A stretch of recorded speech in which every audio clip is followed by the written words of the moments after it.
Today we will be discussing about essay 706, that is emphasis of matter paragraphs and other matter paragraph in the independent authors report.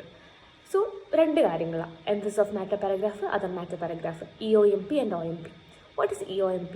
EOMP എന്ന് പറഞ്ഞാൽ this is a paragraph included in the author's report, of course, yeah, and which actually refers to those matters which is appropriately presented or disclosed in the financial statements and those details which in the auditor's judgment is very fundamental to the user's understanding of the financial statements. Okay, so മനസ്സിലാക്കേണ്ട ഒരു കാര്യം, these matters are appropriately disclosed or presented in the financial statements. ഇതിനകത്ത് material statements ഒന്നുമില്ല, disclosure presentation ഒക്കെ പ്രോപ്പറാണ്.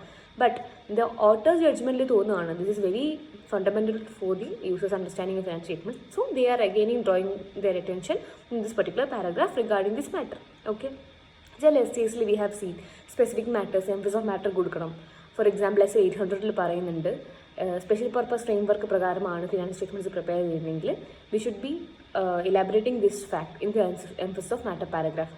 Yes, and those matters which came into the knowledge of the auditor right after the balance sheet date, reporting date കഴിഞ്ഞിട്ട് ഉള്ള നടന്ന subsequent events regard ചെയ്ത കാര്യങ്ങളാണെങ്കിൽ as per SA 560 it has to be reported in EOMP. And then we have something in SA 210 that financial reporting framework is actually unacceptable, but according to the law and regulation we are taking up the audit. അങ്ങനെയാണെങ്കിൽ it should be disclosed in EOMP.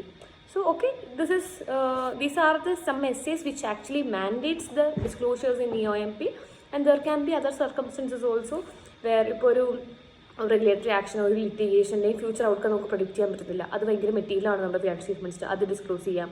ഒരു major കാറ്റസ്ട്രോഫിയോ അല്ലെങ്കിൽ എന്തെങ്കിലും significant അതുപോലത്തെ കാര്യങ്ങൾ നടന്നിട്ട് നമ്മുടെ എൻറ്റിറ്റീൻ്റെ financial position effect ചെയ്യുന്ന കാര്യങ്ങളാണ്.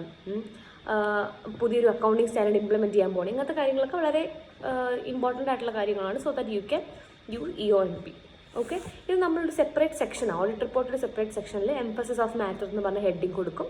ഓക്കെ, ആൻഡ് ഇതിനകത്ത് നമ്മൾ ആക്ച്വലി ഒരു ക്ലിയർ റെഫറൻസാണ് കൊടുക്കുന്നത്. എന്ത് മാറ്ററാണ് നമ്മൾ എംഫസൈസ് ചെയ്യുന്നത്, clear reference to the matter being emphasised and to where the relevant disclosures that fully describe the matter can be found in financial statements. Just reference ഇത് വളരെ important ആയിട്ടുള്ള കാര്യമാണെന്നും അതുപോലെ തന്നെ ഇതിൻ്റെ ഡീറ്റെയിൽഡ് ആയിട്ടുള്ള ഡിസ്ക്ലോഷർ ഫിനാൻഷ്യൽ സ്റ്റേറ്റ്മെൻറ്റ്സ് എവിടെയാണ് കണ്ടുപിടിക്കാൻ പറ്റുന്നത് എന്നുള്ളത് നമ്മൾ അവിടെ തന്നെ കൊടുക്കും, ഈ റെഫറൻസ് അവിടെ കൊടുക്കും. Okay, and we should also indicate that auditor's opinion is not at all modified in respect of this matter emphasised. Okay, അത് നമ്മൾ കൊടുക്കണം. ഒരിക്കലും കീ ഓഡിറ്റ് മാറ്ററിന് ഒരു സബ്സ്റ്റിറ്റ്യൂട്ട് അല്ല എംഫസിസ് ഓഫ് മാറ്റർ.